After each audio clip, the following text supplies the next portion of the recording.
Hey, what's up, guys? Welcome to the Card Lounge. I'm Roboskillz, and this is TwicebakedJake. Hey, how you doing, man? I'm doing good. I'm glad to be here. This is cool. Look cool. at this setup that we built. Look at how legit this looks. Yeah, we got a lot of like your cards, my cards in the background. I think Yeah. we'll add a lot of cooler stuff to it as we build stuff out. But I'm happy with how it looks. For a podcast studio, I think it's a great setting. The cards, the slabs, stuff on the wall, and we're gonna keep adding stuff to it. And this is our card and collectibles podcast. Yeah. You want to tell the viewers why we're doing this? Why are we even doing this? Sure. I'm sure a lot of you guys are like, yeah, why are we doing this? I mean, at the end of the day, guys, in the card hobby, there are a ton of news stories that break every single week, almost every single day. Yeah. And, you know, in the comedy space, in the scientific world, in the workout space, like there's all these different podcasts for all these different genres, and there's not really like one podcast where it's two people sitting in the same room just talking about the news and cards and the state of the hobby. Yeah. And you and I, we listen to a lot of podcasts. We like a lot of content creators. Yeah. And we felt like there was an emptiness in the space where we wanted to listen to a card or trading card podcast. And there wasn't one that we were listening to. And so we thought, why not we do it? Yeah. Because we like talking to each other. We have fun. And whenever there's a fun topic coming up, you and I have like hour-long calls anyway, where we're talking about how crazy and insane stuff is happening all the time. So why not just talk about it on the podcast anyway? Yeah. So right now, as we're filming our very first episode, Prismatic Evolutions just came out. Yep. I actually drove around town looking for Prismatic Evolutions. Nothing crazy, but I did try. Did you try to find Prismatic Evolutions in stores at all? I didn't even try because I saw all of the Costco videos. Okay. Since we have distribution access, we got some from Distro, a very, very small amount. And I mean, that was also all the news in the hobby with every store, every shop, whether you're an online shop, a brick and mortar, everyone's allocation seemed to get cut by, over 70%, which is insane. Yeah. From my local experience, I know like my local GameStop, we had like 60 people line up. For trading card stores, there were people lining up as early as like 1 a.m. Some stores did really great. They were selling Prismatic Evolutions at retail price, and it was hard. Even if you wanted to go to GameStop and pick one up, they had like 3 or 4 ETBs. So unless you're one of the first 4 people in line, you're not getting one. Yeah. And then, so it was rough. And so that's my thought, right? Is like if I did spend the time to get up early, even if I like got up with Eileen, we get in line, we're 15th to 20th in line, and then the one item we can pick up is like a tech sticker collection for 3 packs. Not worth, getting up 2 hours early, waiting in line 2 hours for 3 packs, Okay, so you were talking about Costco. Did you know that Blooming Waters was going to be dropping early? Because that came out of nowhere for me. I didn't know it was going to be dropping early. I mean, it's all like relative, I think, to your specific region. I mean, I think in specifically where I live, they were like a day late. Well, I mean, the official release is February 7th. Did you know that Blooming Waters' official release date is February 7th for the U.S.? Oh, really? Yeah, so we're 3 weeks ahead. Wait, no, but all of the Costco's are like, they're all coming out around this time frame. The Costco's got them early, but did you get your Blooming Waters box? Well, no, I didn't get them early because... Exactly. Yeah.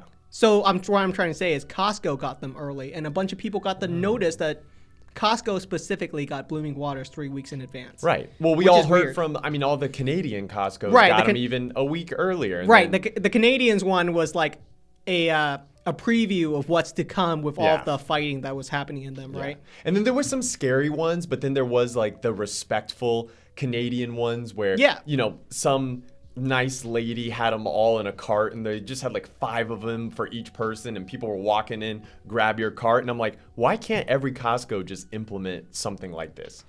I was thinking the same thing. It's super easy to put together a queue, like two per customer, and you have a line, and it's super diplomatic and easy to do. Yeah. And I don't know why we had to have fights inside of. Like, we have seen so many videos of multiple fights in multiple Costco, and those are going viral outside of the Pokemon hobby. Yes. Yeah, those are breaking news right now. You know what? And it is funny because it's almost like those videos get more views than anyone trying to just make Pokemon content around Pokemon cards, doing anything Pokemon related. It's actually kind of, it almost it feeds into it, because then a lot of people that are fans or view content, whether it's on YouTube, TikTok, Instagram, they like want to go to Costco because they're like, oh, this is the thing that's happening now. This is how you get Pokemon cards, and good Pokemon cards. I mean, it's like the Blooming Waters is what? 151 packs. You get 10 packs, 15 packs? I think it's like $45 too for 10 packs, which is a good deal. That's it's a great really deal. good deal for 151, and probably like the deal. last chance to get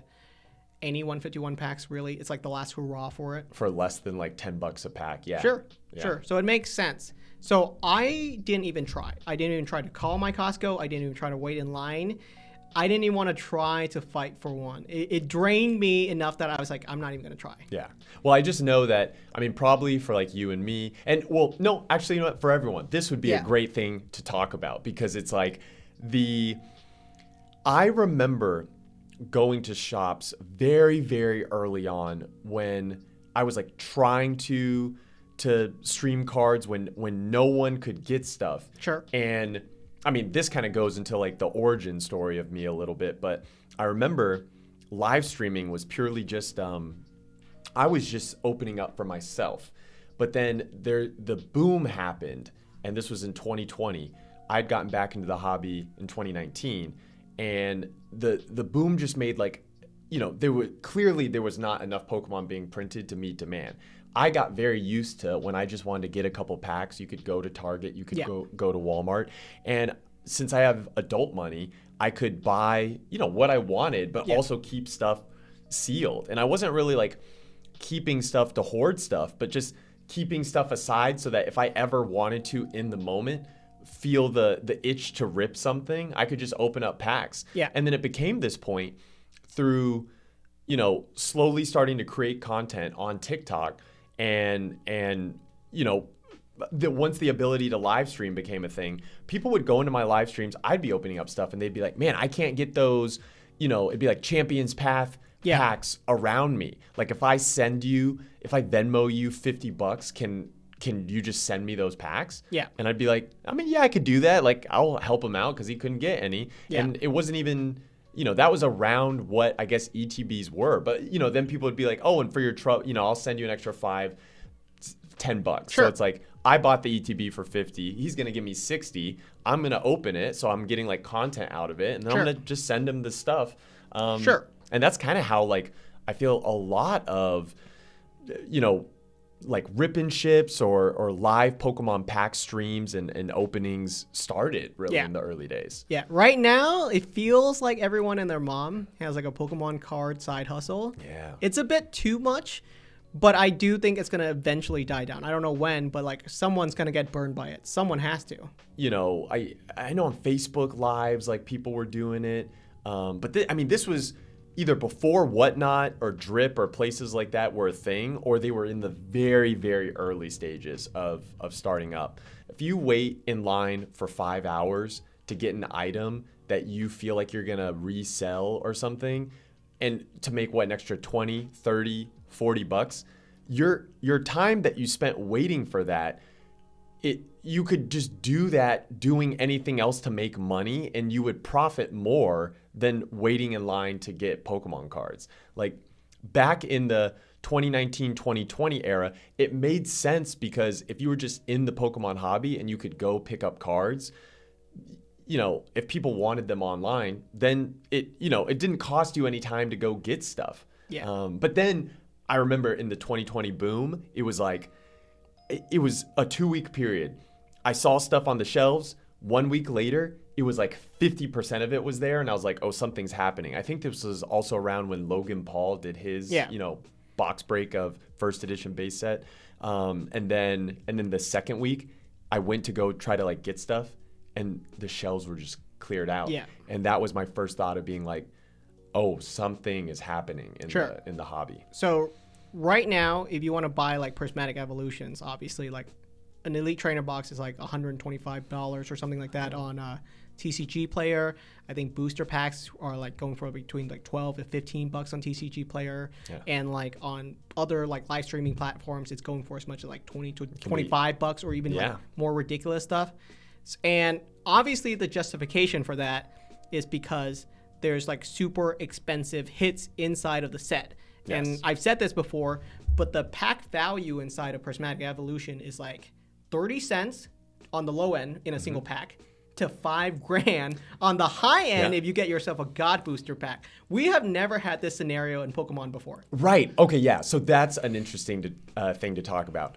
English Pokemon has now implemented God packs, which is something they've avoided for the past, 28 years now? It's hard because I will have to say, like, implementing a God pack has a lot of potential issues with it. Yeah. You know what I mean? Well, it definitely... From a set perspective, mechanic perspective, all of it, really. Yeah, yeah. They have to make it right.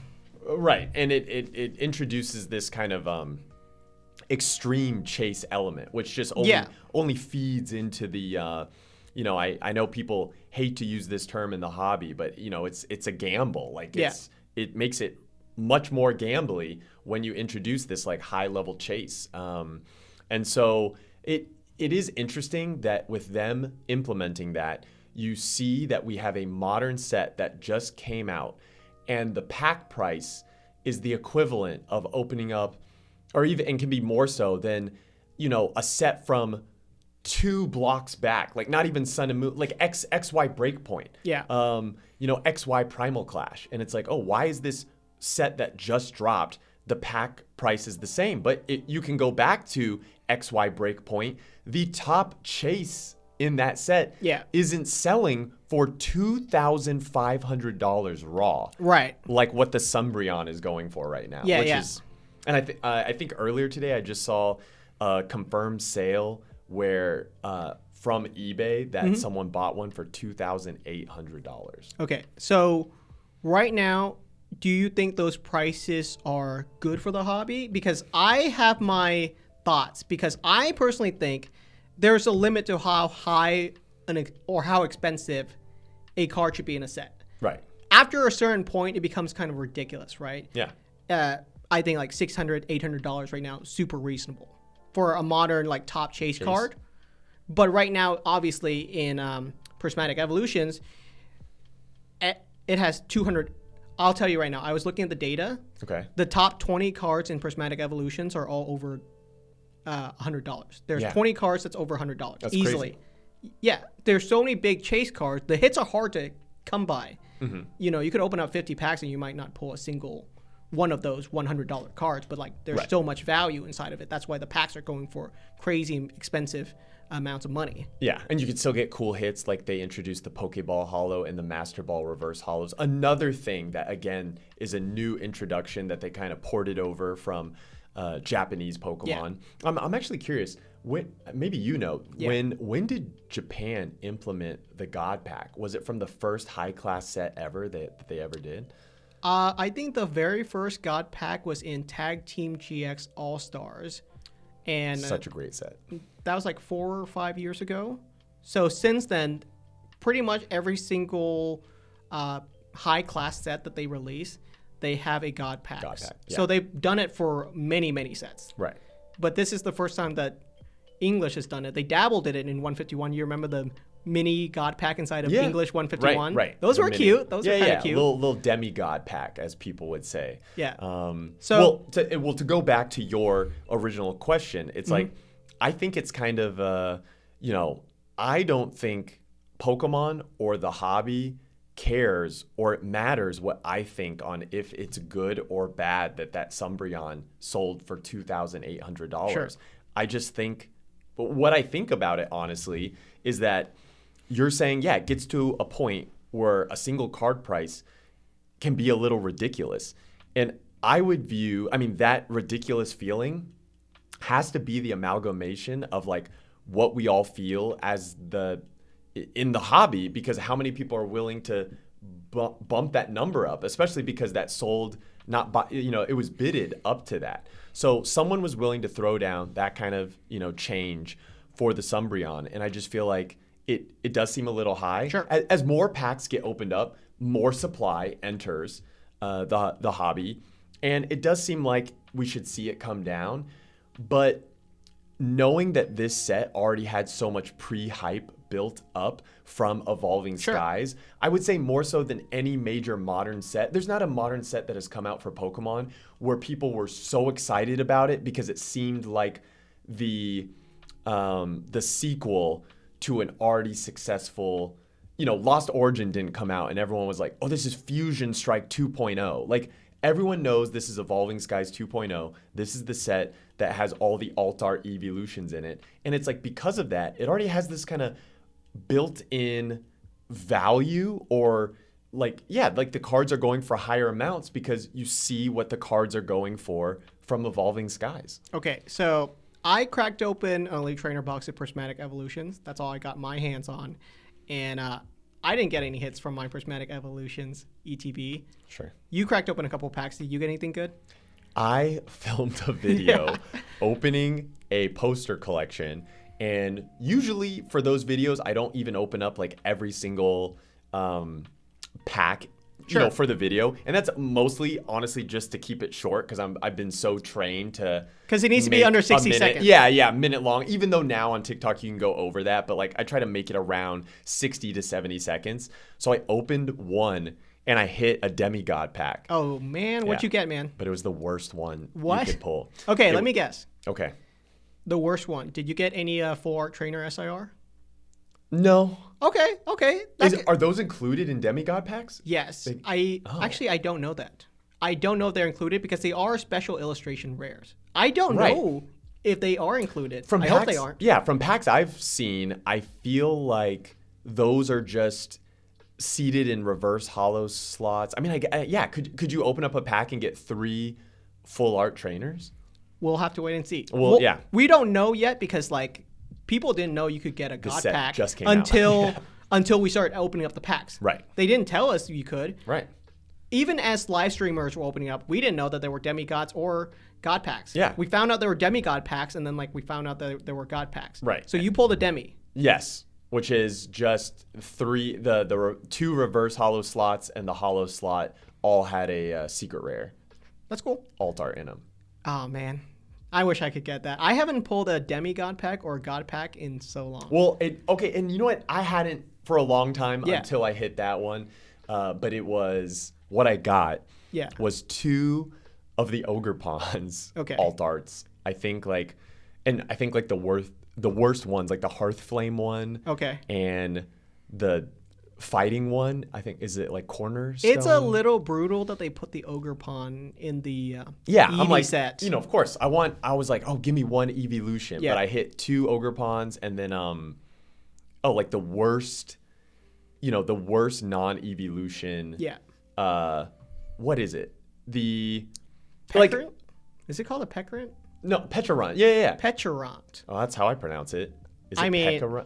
I call it Pecorant. I thought it was a Petrarant, but yes, I got that one because I would have been fine with. I honestly think some of the better artworks aren't necessarily the evolutions. Yeah, everyone loves the evolutions, but the Ceruledge alt art looks amazing. The Dragapult looks really nice.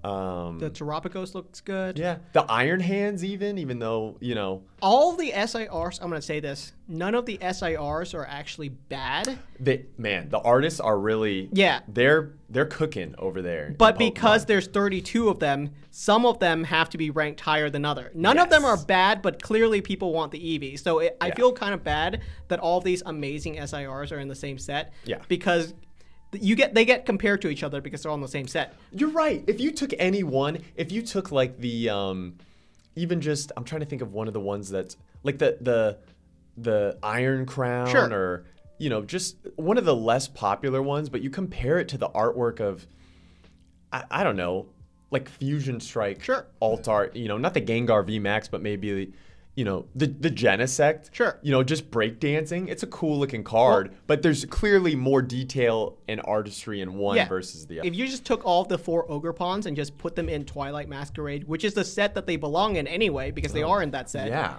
Well, they made SIRs of a bunch of repeat cards, if that makes sense. Yep, they did. So if they took those 4 Ogre Pawns and just put them inside of Twilight Masquerade, they would be awesome hits. Yeah. If someone pulled those in Twilight Masquerade, they would be happy. Those are cool cards. But because they're in Prismatic Evolutions and they're competing with Eevees, it's a hard competition. Right. Which, in Evolving Skies, I guess, well, that's also, I think, why Evolving Skies has the value that it does. I mean, there's all the evolutions, and there's 2 per evolution. Yeah. Because you get the Glaceon V and the Glaceon VMAX. The VMAXs all look really cool, but the Vs arguably also look really nice. But then your other ones are what? The Dragonite alt art. You get the Rayquaza V and the Rayquaza VMAX alt art. It's just like the alt arts just all look really nice, and they're all a really popular Pokemon in Evolving Skies. So obviously Prismatic Evolutions is really hyped. The set that's coming out after that is Journey Together. Yes. Were you able to get any pre-orders of it? Because I'll tell you, I was able to get 10 loose booster packs pre-ordered at my GameStop and nothing else. I missed, there was apparently a day at GameStop because I called the day after and they told me, all you can pre-order are blister packs. Yeah. And I was like, well, what about the other SKUs? And they go, today it's been locked up.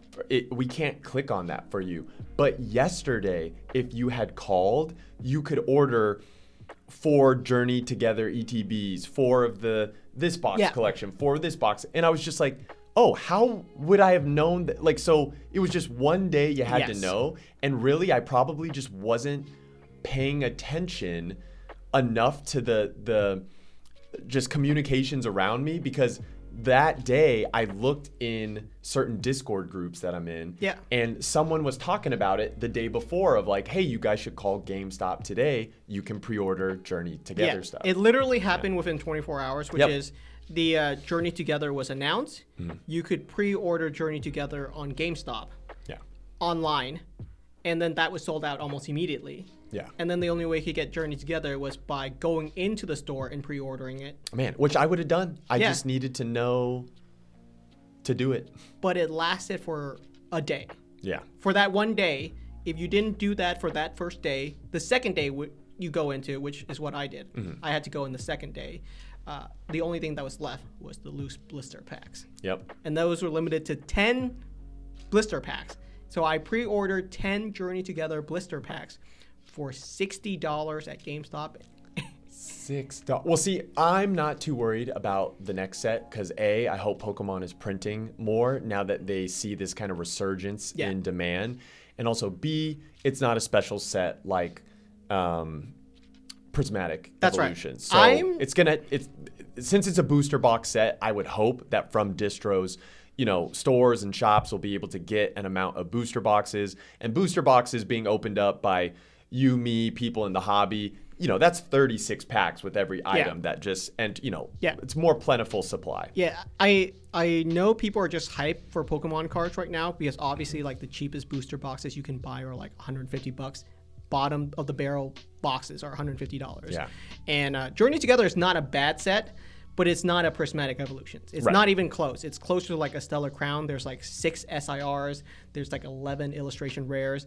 It's a much more self-contained set. It's not going to command the level of hype. We've seen some of the cards inside of it too. Yeah. It's not a bad set. They look cool. It's not a bad set, but there's no way it's even close to Prismatic Evolutions. Yeah. Not a chance. I mean, I do, because I collected when I was, younger, the Gym Challenge and Gym Hero sets. I remember opening those packs actively as a kid. Like it's weird if I kind of sit and think. I can remember being a kid and opening those packs. And so I am kind of excited for it, but I also know it's a little different because it's not going to be like, I mean, there's going to be some rares that are going to have the gym trainer's like face there, and it's going to say Iono's Belly Bolt, but the chases or the hollows, it's not going to be like Blaine's Charizard or Sabrina's Gengar with the classic like Cosmo holofoil, right? Because the hits are going to be full arts or alt arts, and that's just what Pokemon is now.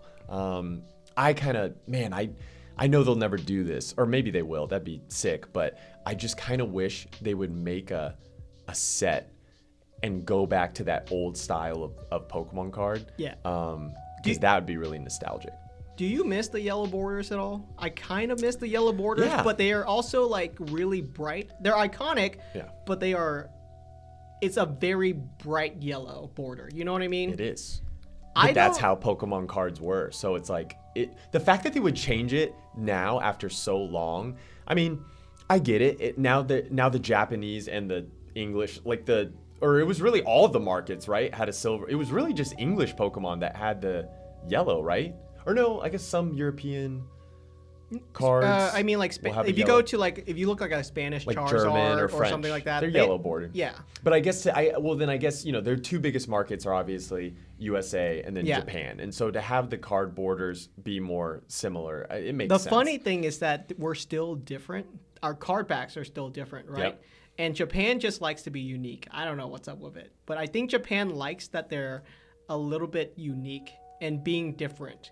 Because every other language, like if you go to Korea, Singapore, and all of these, or Chinese, they use the English Pokeball card back, but Japan still uses their original unique card back. Yes, yeah. I kind of like the classic, the look of the Japanese card back. I don't mind it being the same across the globe. Yeah, I don't know why it's even different. Why is it different? Yeah, they just want to. We'll have to look up. You know what? That's a great story that we should research, and I'll get back to you on that. Yeah, we'll tell you guys the story, all right, on the podcast. Because it'd be interesting to know why the card backs are different. It could just be, I mean, with them being different, if you have two cards in a binder or faced away from you, you can just be like, oh, I know that's a Japanese card and that's an English card. So this is actually an interesting thing. We're talking about how great the art is in Prismatic Evolutions, the craze right now, so much demand, so much hype in the hobby. It's great for the hobby in that there's more people interested in cards. Sure. I think that's good because this is something where, I know now this is where my career is going to be. I'm staying in this forever. You're staying in this forever. And so when you have a hobby or a business related to the hobby, you want more people to be in it and enjoy it because it's awesome. And then the health of the hobby is strong. It seems like a lot of people coming in, though, are shocked that, I see a lot of comments online where they're like, oh, I can't even get this set, or I can't even pay for this set because it's so expensive. It's so hard to get, packs and families or people that are just maybe more casual collectors. If we missed the GameStop drop of Journeys together, and that's one day that you could do it, it's not like everyone in America went into their GameStops on that day and pre-ordered. There's going to be a ton of people that want product that just didn't know that was happening that day. That's the majority. Are avid collectors. Yeah. And we weren't able to pre-order Journey together. So what does that leave the rest of everyone else? Yes. And so with that, I'm wondering, how do you feel about the prices of current packs and the fact that it's like, oh, is the hobby doing well right now because so many people are in it and coming into the hobby? But because so many people are coming into the hobby and in it now, that demand with low supply is the economic reason for why the prices are so high and going up. Okay, so if you want to get packs of Pokemon cards, you can get packs of Pokemon cards. That's the thing that I would like to say. And I've done this on my channel, is that if you want packs of Pokemon cards, whether it be Temporal Forces or Paldea Evolved, or even older sets like Vivid Voltage and Battle Styles are still in stock. Mm-hmm. But I was just telling my viewers the other day, you can still pick up Brilliant Stars from the Pokemon Center right now at retail price. What, booster boxes? No, you can't pick up the booster box, but you can pick up build and battle boxes. Sure. You can pick up the build and battle stadiums. Yeah. Those are still at retail. The build and battle box is $20. The stadium is $60, but you get 12 packs in the stadium, 4 packs in the build and battle box. And those are still available. So if you want Pokemon cards at retail price, they are still available. Right. The issue is very specific sets like Prismatic Evolutions, which is why you remember the Pokemon Company just let out a statement recently where they said, hey, we're adding more reprints. they very specifically mention Prismatic Evolutions by name and no other set. Yeah.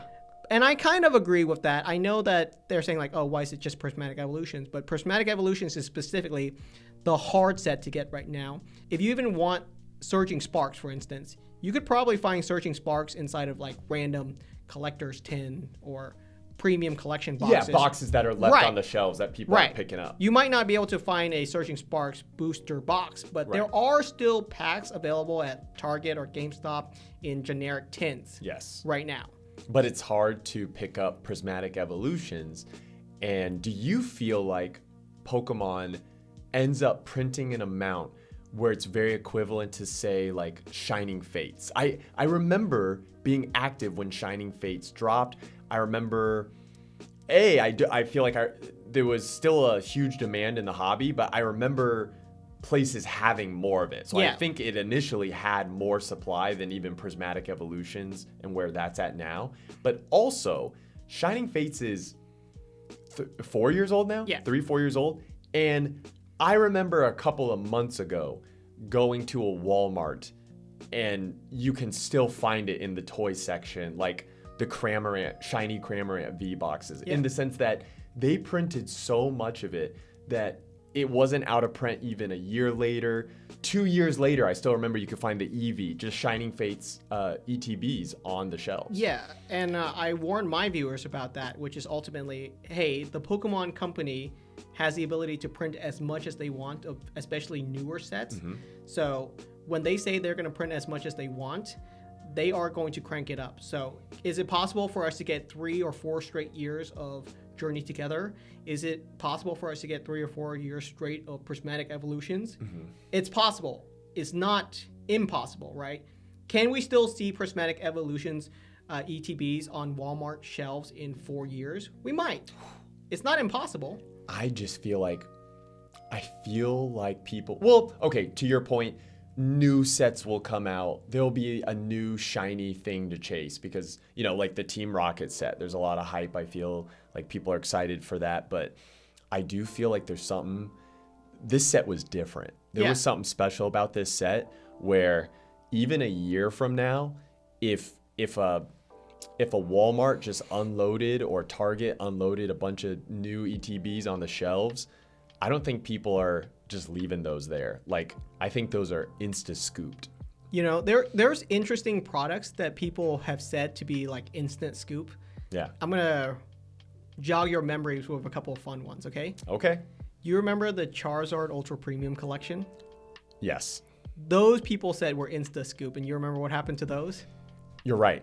They got to almost 70 a box. Yeah, I remember pre-ordering them for more than retail price. I'll tell you this. Oh yeah, I did too. I did some too, but I also found some later at shows where people were just trying to get rid of them. The ironic part is though, they've gone up. They're way up, and because each one has like, I think 4 to 5 packs of Evolving Skies in them, plus the Charizard promos inside are going up.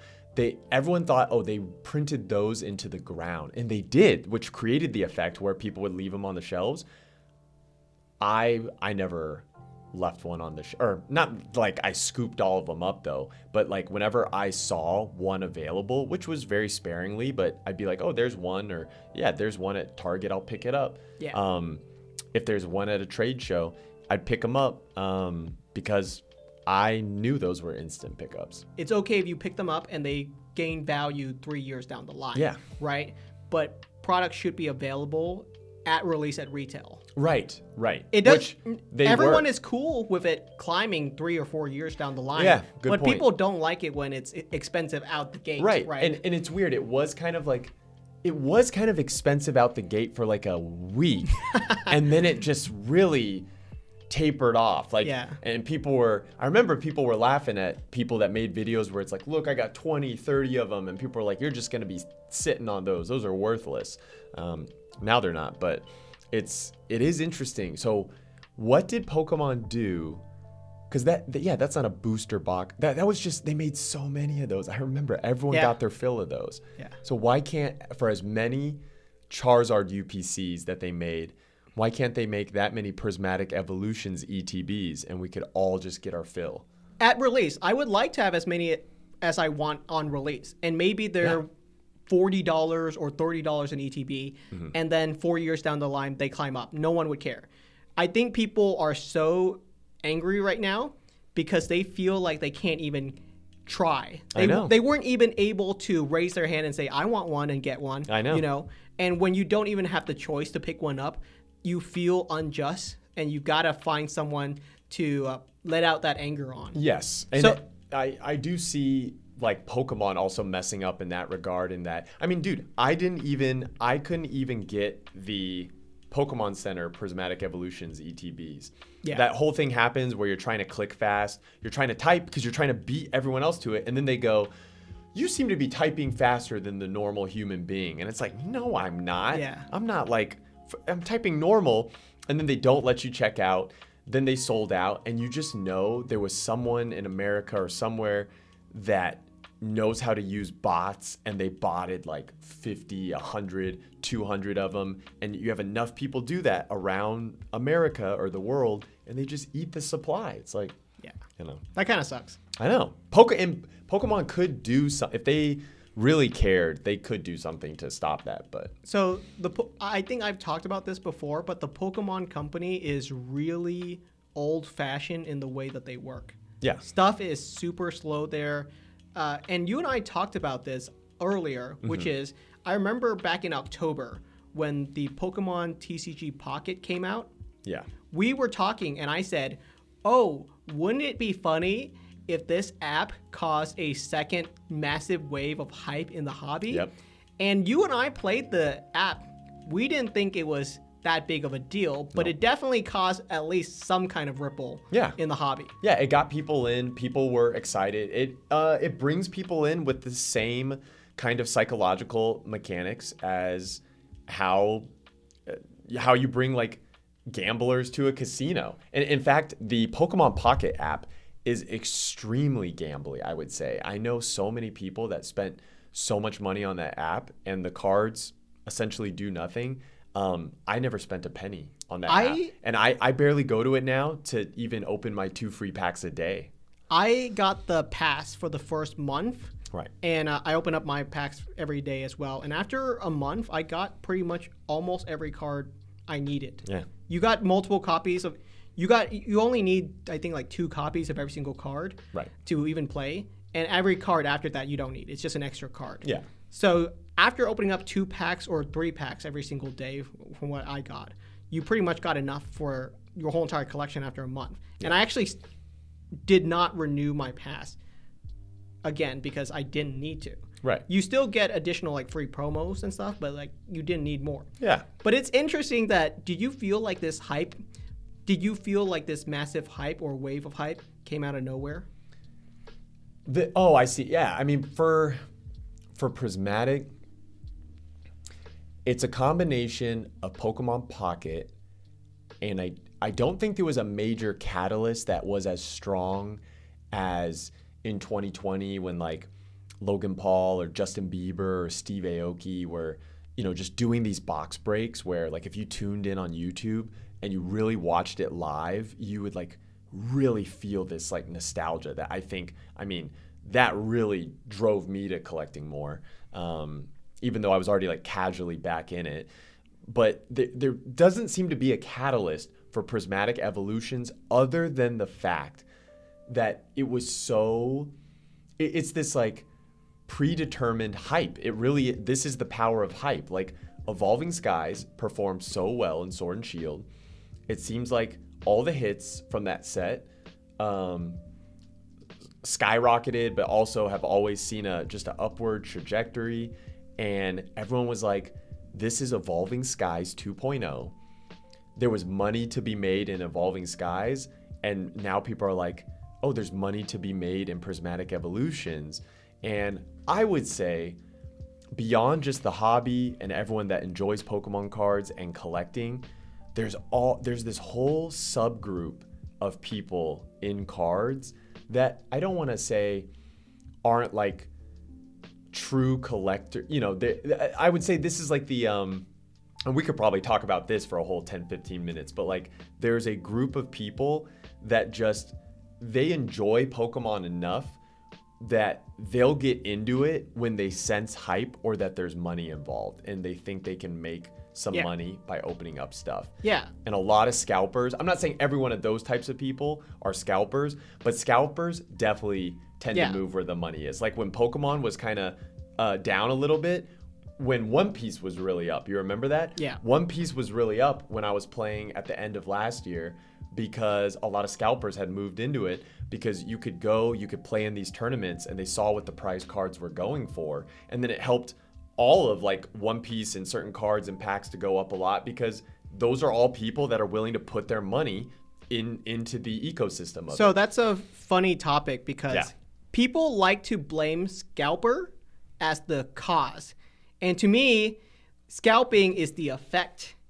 The cause is the low amount of Pokemon cards or the lack of supply, and scalping becomes the effect. Comes in there to take advantage of the... Right. A lot of people blame scalping as if it caused it, and that's not it. Yes. It's a symptom of the issue rather than the cause. This will be the one thing everyone can talk about in the comments, but I would agree with that. Yeah. I think if any of you guys learn anything from this podcast, that understanding what Jake just said, actually, scalpers are not the cause. Scalpers are a symptom. Yeah. And that's very true. Yeah. And we can break down why that is because, they're only coming into it once they sense a delta of supply and demand. Yeah, because they weren't here a year ago. Right. There were plenty of booster boxes for $80, $90 a year ago, and now it's not. I remember Scarlet Violet base. They were like, this is a trash set. I was even kind of like, this is meh. Paldea Evolve.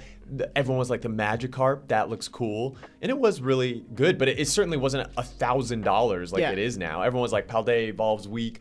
And then Obsidian Flames are like, there's the Charizard set. But then it seemed like every box you could pull at least an Altar or the Gold Zard, and everyone was like, this is, no one really was giving Pokemon any credit for the sets until... It was funny. Twilight Masquerade? Yeah, it was funny because after Crown Zenith came out, Crown Zenith was like the last set for Sword and Shield. Every single set that I did a review of from the Scarlet and Violet era, the comment section kept saying stuff like, this is a past set. Yeah. This is a player-centric set. Scarlet and Violet is... I'm gonna keep buying Sword and Shield. Yeah, Scarlet and Violet has not wowed me yet. Yeah. Those were all the comments, and at a certain turning point around, you were right around Twilight Masquerade, everyone started to look at Scarlet and Violet and said, wait a second, these sets are kind of decent. Yeah, these cards look cool. I will spend $80 to buy a booster box of 36 packs of Temporal Forces. Right. And it's just like, it's so cheap. And honestly, I passed on boxes where now I wish, why didn't I scoop them up when they were less than 100 each? Like, that should automatically always be an auto scoop if you've seen this hobby and been in it for long enough and know how Pokemon always just keeps going up. Yeah. And I've said this too, is any box below $100 is a solid deal. Yeah. You're not going to lose your shirt on a $100 booster box. Right. It will always sell for $100. Exactly. And I do, I think a lot of it is also like capital opportunity costs. I feel like you're deciding, I don't have an unlimited supply of money. Do I just keep buying every loose box I can? But, I remember people that, I remember like PokeNE buying a ton of Paradox Rift and making a video about it. And then there were a bunch of comments that were like, that's not a smart move. Paradox Rift is a weak set, like blah, blah, blah. And now I think he's very happy with how, I'm assuming he's sitting on like loads and loads of boxes. That's funny, only because I will have to say every single set is up. So when every single set is up, you could have picked any set. Really? Well, right. I mean, I think just having the opportunity to buy from, especially from distro when they're trying to like unload sets and like shops are like, no, we're good. We don't want it. Obviously, like Evolving Skies was still the best pick. Do you remember you and I did a video like 8 months ago, and we had the Umbreon as being underrated. We had the Umbreon as being overrated because it was going for like $800 a card. And I still don't think we're wrong. Yeah. In our personal opinion, we do think it's overrated compared to all the other cards in Evolving Skies. Yeah. In that all the other cards are underrated compared to the Umbreon. Right. It's not that so the Umbreon something is must bad. be over. Right. Exactly. Correct. Yeah. And it's still crazy. I think it's wild that the Umbreon is like a $3,000 PSA 10 card. Yeah. It's like, does it ever go? It will go down. People just aren't in the hobby long enough to know. In fact, you know who just made a video on this? Jesse Pang. Okay. And he talks about where people were giving him hate for like saying, oh, it's gonna go down. And you know, he like re-emphasizes, you know, like I'm not trying to tell you this, guys, for any sort of personal like gain. Like I've got Umbreon cards, but he's just right, and it's because he's been in the game long enough. And eventually, when you know enough blocks have gone by, it's just like the Umbreon costs so much money right now because there's this hype in it, and it's like people that are buying one now for $3,000 in a PSA 10. There are better things in Pokemon or in life that you can be putting $3,000 towards that will be way better for you if you're just looking at it purely from a monetary perspective. It's crazy because you've seen the population reports on the cards. Right. There's so many of them. Like eventually people will need to sell them for money, and like that, you know, you can go to any show in America and a Umbreon will be at 10, 20 tables. There was a comment in one of my chat during my live stream where I was walking around the convention and it said, oh, you're not a legit vendor unless you have an Umbreon inside of your showcase, which is so funny because there were pretty much an Umbreon inside of every single vendor showcase. Yeah. And it's still going up in value, even though it's not a rare card. You can find a copy of it very, very easily. Right. Which is funny because if you go back to vintage cards, I know vintage cards are really cheap right now. Mm-hmm. Do you think vintage is a good buy? Just because I do. Here's the thing about vintage, okay? When we're talking about like the population report, the Umbreon, there's like 12,000 or 14,000 PSA 10s. Yes. Once you go vintage, those population reports get down to 100 copies, 90 copies. Sometimes double digits. Yeah, sometimes double digits on certain cards because they are that rare or that hard to find. Yeah. But people right now are so when everyone's honed looking in. They're so honed in on the Umbreon right now. Another thing, guys, if you could take anything away from what we're saying, if everyone it's just going against the grain. I think there's also that Warren Buffett quote that's like, when everyone is greedy, be fearful, and when everyone's fearful, be greedy. Yeah. With everyone looking at, the modern stuff and like modern alt arts, I'm picking up a couple. I'm picking up old school first edition, like PSA 9s, because PSA 10s always just still go for a lot. But I don't think I've told you this. I had a PSA 9 Umbreon, and I like sold it to get money, and it wasn't even like a trade with people at the same show. It was just like I got an amount of money out of it, and just from that money, I was able to pick up like 7 or 8 first edition PSA 9s from Team Rocket or something like that, where I was like, what are the chances of me being able to get all of these cards again versus the Umbreon, or finding Evolving Skies to open a Umbreon versus opening how many vintage first edition Team Rocket packs, and we know what those go for compared to an Evolving Skies pack, pulling each of those holos, sending them in to get graded and hoping they get a 9. Like, that's where I look at stuff and I'm like, oh, this is clearly what, I should be buying or focused on. Sure. I get that. That makes total sense. Especially, even if you go back just a couple of years older, because I collect a lot of Pikachu cards and like things like the Mario Pikachu and whatnot. The Umbreon VMAX, it's getting close to the Luigi's price. I know. And the Luigi population report is like 1,000 copies. Yeah. And the Umbreon obviously is like 15,000. And I would say comparably, those cards are about as equally as awesome cards to have inside your collections. Yeah, sure. Then which one would you rather have? Right. And right now it seems like people are saying, oh, it's the Umbreon. It's the newer things.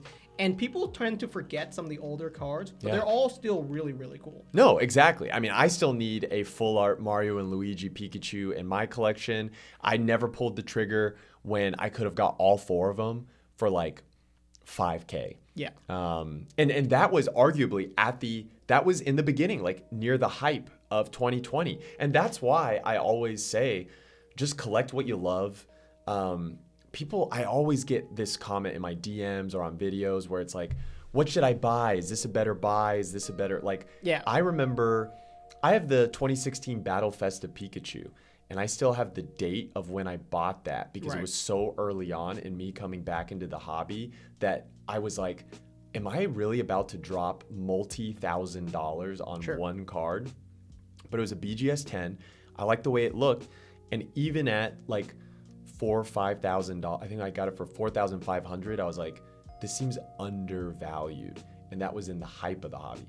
Then, you know, the hype dies down, time progresses. That card has been one of my best. Like, I don't treat it as this, but it's like if there was a card that was like my best buy or my best investment, it would be that card. I could have picked up another one. Like, I remember when they were just, like 4,000 or 5,000. And I remember looking at last solds of that card where I had seen that the card had sold or exchanged hands for like closer to $9,000, $10,000. So I was like, oh, I should pick this up. It's like half of that. Yeah. So you pick cards up when they're cheap and you sell cards when they're expensive. Expensive, yeah. Which it sounds so obvious to say, buy low, sell high. But when you are actually in the hobby, it's so different. Oh, yeah. I've had the blinders on where I look back in retrospect and I'm like, oh, why didn't I just make the move? The correct decision. But I think the more and more you stay in the hobby, the better and better you get at it, because it's just learning and knowing, you know, I mean, even because, you know, and we both kind of collect One Piece cards, but I've been, you know, collecting more and more One Piece cards because I love One Piece. And it's very easy for me, like when One Piece was really, really heavy and that group of, you know, not just scalpers, but like the hype group was in on One Piece and all the One Piece prices were high, I was buying Pokemon. Right. And I was like, One Piece is just really high right now. I was getting some cards here and there, but I was like, I think these will be cheaper. And then they were, and I got some great deals on some great cards later. And then when Pokemon was really high, I'm just like, oh, now I'm just like buying One Piece. And this is why this would be a whole nother podcast. We'd have to talk about this. When people bring up the term market manipulation, it's not like people intentionally manipulating the market for nefarious reasons. Of course, there's people that maybe try to do that. And if you do it smart with enough money, can you influence markets that way? Sure. But also, people with influence, or I've noticed that with content creation and how people look at things, you can kind of see trends in upward and downward movements. Sure. To me, right now, we have like a massive wave of hype in the hobby. Yes. And everyone is just getting picked up by that wave. Yes. Regardless of who you are, you can't go against it. It's like you and I are just riding it right now. That was like we have to try to ride it. Yeah. There's nothing else you can do. There's nothing to stop it. No, yeah. You can, if you're making cards or you're in collectibles, you know, it's a good time for you to be in when everyone's trying to spend money in it. Sure. When to me, when people say market manipulation, what I see is 1,000 or 10,000 people buying the exact same card or the exact same product at the exact same time. Yeah. They didn't plan it.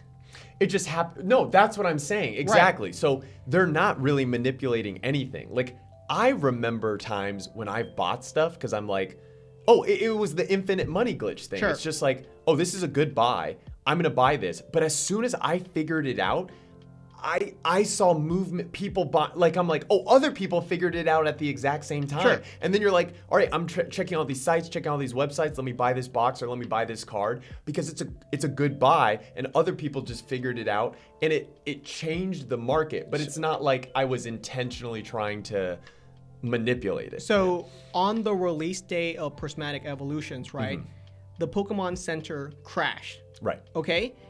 There was no additional product of Prismatic Evolutions added to the store on the release day of Prismatic Evolutions. Which they always do. But here's the funny thing. That?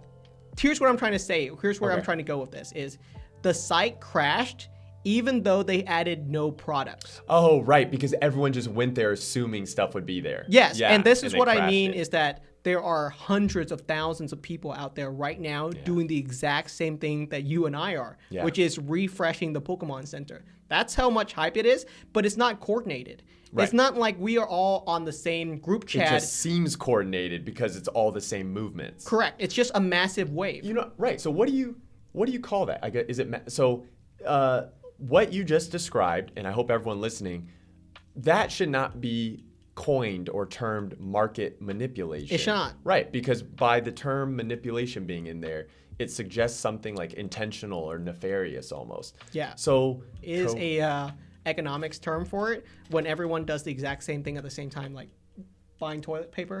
You remember that? Yeah. Oh yeah, I remember that. What's that called? I think it's called emergent behaviors, but I don't know for sure. But there is an economics term for it when everyone, by their own decision, all decide to do the exact same thing. And when everyone decides to do the exact same thing at the same time, it causes an issue that shouldn't have been there. Right. And that's the same thing that's happening with Journey Together. You don't think Journey Together is a great set. I don't think Journey Together is that great of a set. It's a solid set, but it's not a great set. Well, then why are you and I trying to get pre-orders of it as much as we can? It's because if we don't, it's going to sell out. I might have zero, yeah. Exactly. Who knows? And so everyone else is doing the same thing, which is why Journey Together sold out, even though it's not nearly as good a set as Prismatic Evolutions. It's because internally we're all thinking the same thing, which is, oh, I better just buy. This will be good. Well, I think what you're describing is why Prismatic was so hot and created the cluster that we're now in with it. With Journey, I feel like you and me are thinking that way, and I feel like a lot of people are, but I feel like a lot less people are, and that's why we won't see Journey Together be as crazy as Prismatic. You see what I'm saying? So do you think the hype will die down by Journey Together, which is in like 2 or 3 months? Yes, because of if we break it down to the exact sort of definition that you just did, it's like, I think you and me are like, oh man, there's still a lot of hype. There's a lot of people in the hobby. And I think a lot of people are thinking that. And so everyone's like, oh, we got to buy some. But at the end of the day, is the set as strong as Prismatic? No. And I think some people won't buy into it with us. And enough of that, if it's a 30% slice in the percentage pie, it will make it so that, you don't get this chaos of what Prismatic Evolutions is. That's my hope, because right now, everyone's thinking, oh, I need to buy an extra Elite Trainer box just in case. Yeah. And when everyone's buying an extra Elite Trainer box, it adds up to like way more than the market can actually allow. You see what I mean? Normally, you and I might pick up one Journey Together Elite Trainer box. Mm-hmm. But because there's so much hype right now, we're extra worried that one's not enough. So we're buying 2 just in case. Yeah. And everyone is doing the exact same thing right now. It was just buying one box just in case. And this is the beautiful thing about economics, right? It's like, if enough people do that and then they have extras, they'll have stuff to open for themselves. If the set isn't as strong as they like, they go, I don't need this extra.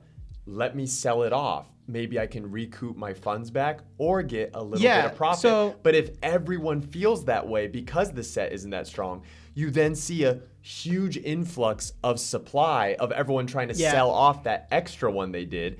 And then market comes down because of that, and it starts to level out, where Prismatic, that's not going to happen because everyone loves Prismatic. I've talked about this on my channel too, is that for collectibles, they like to spike.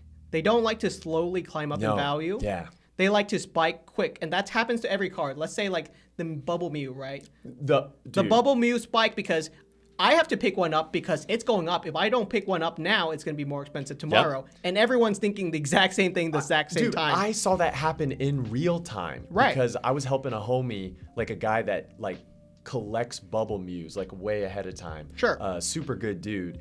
And I literally like, he had a bunch of Bubble Mews. They were this price. And it was like one weekend he graded some.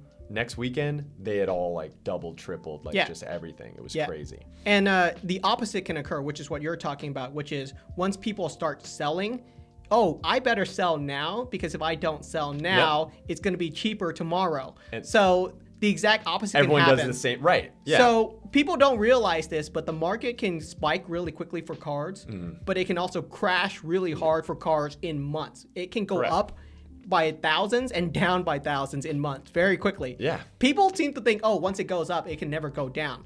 But if enough people sell Journey Together, it will crash. Well, yeah, and you know what's funny about that? I think there's enough people that truly. So I'll say this: what prevents that volatility is, well, yeah, volatility is the antithesis of stabilization, right? And stability is based on if truly you have a good product. So there's enough people in Pokemon that really love it and are true collectors like us and really just enjoy opening up packs, collecting the cards, playing the game, whatever, that it's not so spiky. It can be spiky, like you're not wrong, but you know what's even more spiky? Like sports cards. Sure. And that's what lets me know. That's why I always think sports card collectors, I mean, I'm sure eventually we'll have some on the pod as guests, but it's like, it's such an interesting, it's like people just collect certain players only because other people are, or the market. And I'm like, wait, don't you, I would have thought like, oh, if you live in Chicago, you collect the Chicago Bulls. Oh, if you live in San Francisco, you collect the Golden State Warriors.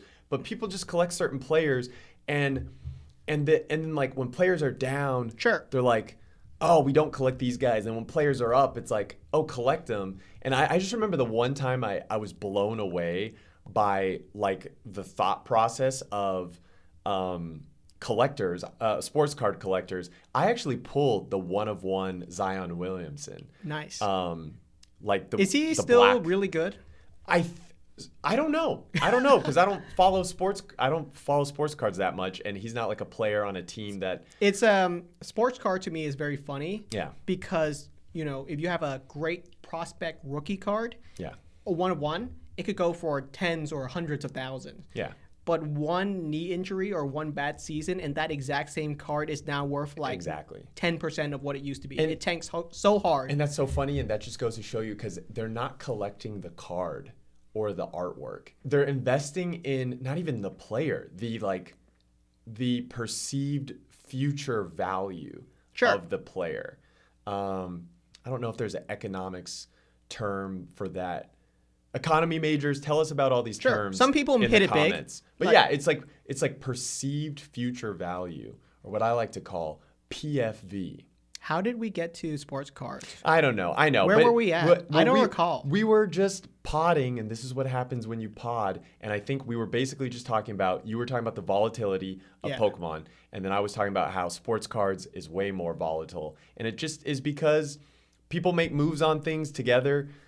We make it volatile. Humans are so like, we're such like emotional creatures, and then we all work kind of like as a society, We're so societal. So it's like, I agree with you. I think people overbought Journey Together.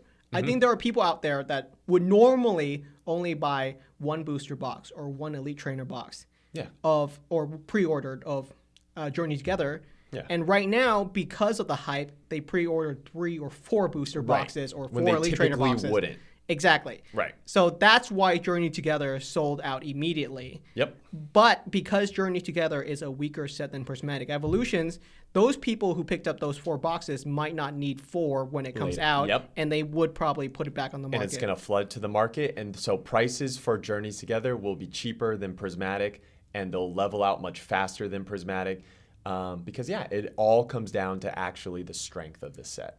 I think I remember where I wanted to go with this, and that was, I think right now in the comment section, especially for viewers, I think a lot of people, because of how angry they are, they're actually okay with the market tanking. They're just saying right now, I would be so happy if the market tanks. But the funny thing is, when the market tanks down to $80 a box, everyone's complaining about how bad the hobby is. Gets upset. Yep. And that's why humans are funny. And as soon as you can realize, guys, that all humans are just fickle creatures, and we complain when things are good, and we complain when things are bad, and you can tell why the mass majority, why they're complaining when things are bad and why they're complaining when things are good. Sure. You can really start to make the moves or buy certain cards And if you enjoyed this hobby and you want to enjoy it off the hobby money and making money in the hobby, you just got to realize why the majority think is the way it is and make moves accordingly. Because you're right. It's like as soon as it goes down, people are like, oh, it's too expensive now. We can't get stuff. When it's all readily available, then everyone's like, oh, it's trash. Why is this so readily available? Like it should be more rare. When everything is cheap, people are talking about how, oh, none of these sets are good. Yeah. Pokemon cards used to be better. I want a big chase. I want it all to be more expensive. Right. There's always a side of the hobby that's always complaining no matter which way we're on. And we're always going to be on one side. There's always going to be a place where things are way too expensive or things are way too cheap. That's just the way collectibles work because of the market. It's never it's always a balance. There's always a yin and yang that keeps it like this because it's not just some stationary thing. Okay, so you and I have been collecting long enough that we've been in this scenario before. Correct. Where things are just super ridiculously expensive. We've been here before. This has happened before. This is like deja vu. We've been here. Right. So, and that's why I know things will go down. You got any, and that's why. You got any advice for viewers just in general? Yeah.